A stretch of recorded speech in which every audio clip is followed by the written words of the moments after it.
काली कुत्ते को रोटी खिलाने की महिमा। एक समय की बात है, एक छोटे से गांव में रमेश नाम का एक गरीब लेकिन दयालु व्यक्ति रहता था।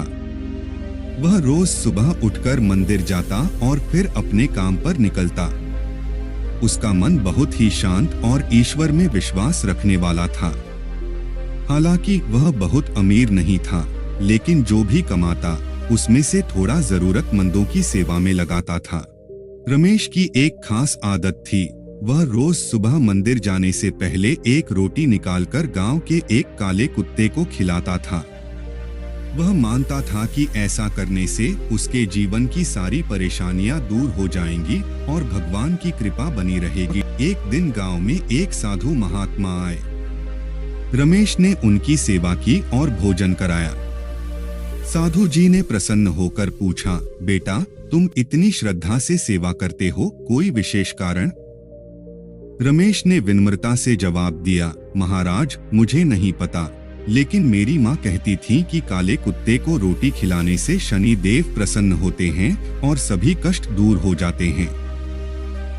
इसलिए मैं रोज यह काम करता हूँ। साधु जी मुस्कुराए और बोले, बिल्कुल सही कहा तुम्हारी माँ ने।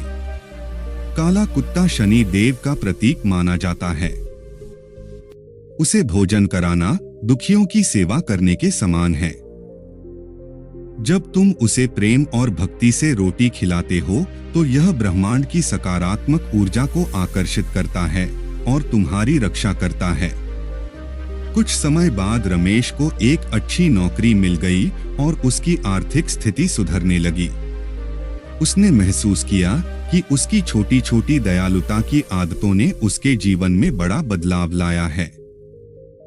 अब वह और भी अधिक सेवा करने लगा, जिससे उसका सम्मान और भी बढ़ गया। शिक्षा। इस कहानी से हमें यह सीखने को मिलता है कि निस्वार्थ भाव से सेवा करने से जीवन में सुख समृद्धि आती है। काले कुत्ते को रोटी खिलाने से शनि देव की कृपा प्राप्त होती है और जीवन के कष्ट कम होते हैं। हमें हमेशा दयालु और परोपकारी बनना चाहिए।